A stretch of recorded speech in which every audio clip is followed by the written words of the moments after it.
10h. Radio Côte d'Ivoire, le bulletin d'info. Nadège Kofi. Bonjour à tous et merci de vous informer sur Radio Côte d'Ivoire. Élections couplées régionales et municipales.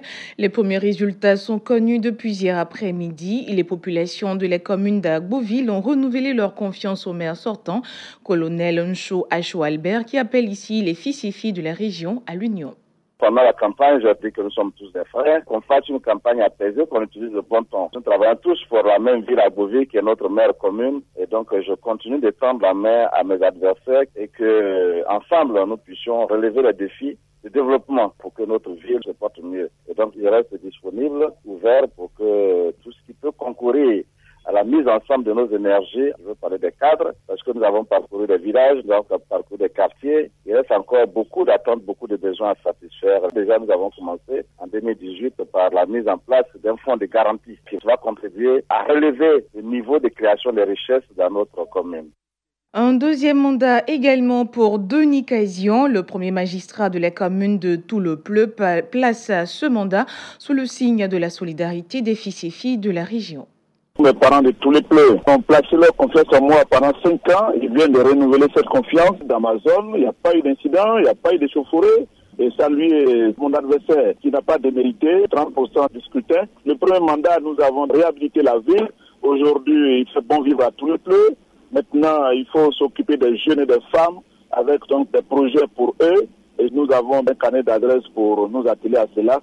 Et très rapidement, d'ici 1 an, je pense que nos jeunes et nos femmes vraiment pourront avoir le sourire aux lèvres. Notre mission en tant que maire est de continuer dans ce sens pour que les parents soient heureux et ouvrir la ville aussi à d'autres partenaires qui pourront vraiment venir nous aider à soutenir nos parents. Les résultats sont connus dans certaines régions. Dans la région du Inzi, les populations se sont exprimées sur leurs attentes. Charles Cablan.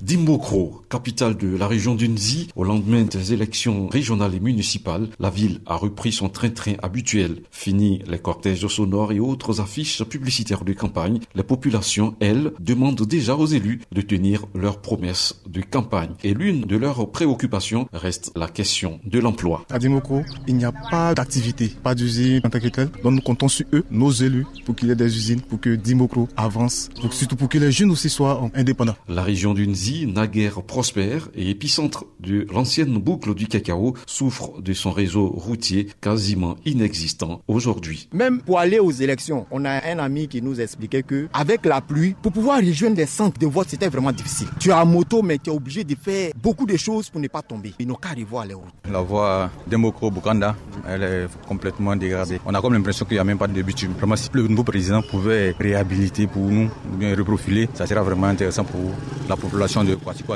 Bukanda et autres. Ça permettra de faire sortir au moins nos productions. Ça nous permettra d'effectuer un voyage en un temps record. 3 listes se sont affrontées pour la présidence du conseil régional et 2 autres pour la municipalité. Charles Cablan, Yaoblé Kwasi, Dimbokro, Radio Côte d'Ivoire. Les élections locales se sont globalement bien déroulées sur l'ensemble du territoire. C'est ce qui ressort de l'observation de la POECI, cette plateforme qui regroupe les organisations de la société civile pour l'observation des élections, a déployé plus de 900 observateurs avec la méthode PVT, comptage rapide des voix. Vous suivez le bulletin d'information sur Radio Côte d'Ivoire. Le monde entier célèbre ce lundi 15 octobre la femme rurale. En Côte d'Ivoire, ces femmes représentent plus de 67% de la main-d'œuvre dans le secteur agricole. Malheureusement, elles restent encore moins nanties. Le gouvernement ivoirien a mis en place des mécanismes pour résoudre les difficultés qu'elles rencontrent pour une meilleure condition de vie. La ministre de la Femme en parle dans cette déclaration du gouvernement. On écoute au professeur Liramata Bakayoko. 75% des femmes des zones rurales vivent en dessous du seuil de pauvreté. Dans cette optique, plusieurs actions du gouvernement sont mises en œuvre, notamment le projet de gestion novatrice du Fonds national Femmes et Développement qui a assuré de 2007 à 2015 le financement des activités de 11 711 femmes avec une dotation de 2,47 milliards de francs CFA. Le fonds d'appui à la promotion de l'entrepreneuriat féminin d'un montant de 5 milliards. Le fonds d'appui aux femmes de Côte d'Ivoire, FAFSI, de la Première Dame, avec un capital de 10 milliards de francs CFA qui a permis à 200 000 femmes bénéficiaires de mener à bien leurs activités et de les diversifier. En outre, la fourniture en eau potable et en électricité de plusieurs localités du pays concourt également au bien-être quotidien des femmes des zones rurales. Rendons-nous à présent dans la région de l'Ebagui pour parler de cette nouvelle ambulance médicalisée de l'hôpital général de Kouto. Les clés de cet engin ont été remises récemment par le ministre Bruno Nabagné-Koné, fils de la région. La correspondance de Siekwasi.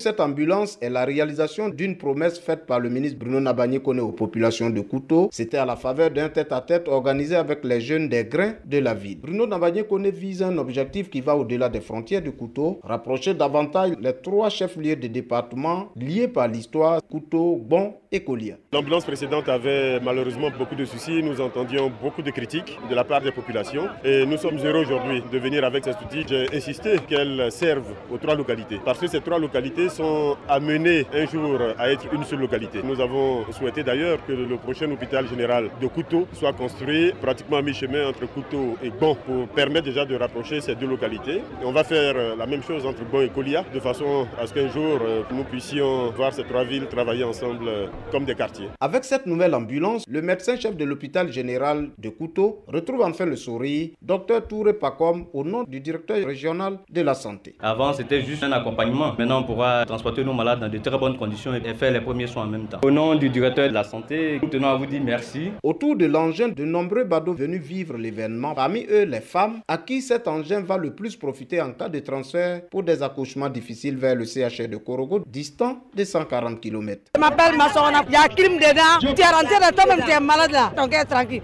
On va te soigner jusqu'à Bouniali ou bien Korogo. Bruno, on est content, vraiment merci. Cette ambulance a coûté 50 millions de francs CFA. Siekwasi Kouto, Radio Côte d'Ivoire. Dans l'actualité hors de nos frontières, lancement de la commission sur les agissements du régime Jammeh en Gambie. Plus de 20 mois après le départ en exil de l'ex-président Yahya Jammeh, la Gambie lance ce lundi une commission pour faire la lumière sur les violations des droits de l'homme commises sous son régime. Les 11 membres de la commission Vérité, Réconciliation et Réparation, lancée en 2017 par son successeur Adama Barrow, prêteront finalement serment ce lundi, a annoncé le ministre de la Justice, Aboubakar Tambadou. Quant aux audiences publiques de la commission, elles commenceront rapidement après la cérémonie, a assuré le ministre. Au Nigeria, la Croix-Rouge appelle à la libération de 2 humanitaires enlevés. Ces 2 travailleuses humanitaires ont été enlevées en mars par Boko Haram et l'ultimatum fixé par le groupe djihadiste qui menace de les exécuter est sur le point d'expirer. Les 3 professionnels de la santé ont été enlevés au cours d'une attaque du groupe Boko Haram dans la ville de Ran, dans l'extrême nord-est du Nigeria. Une attaque au cours de laquelle 3 travailleurs humanitaires et 8 soldats nigériens ont été tués. C'était le bulletin d'info, présenté par Nadège Kofi.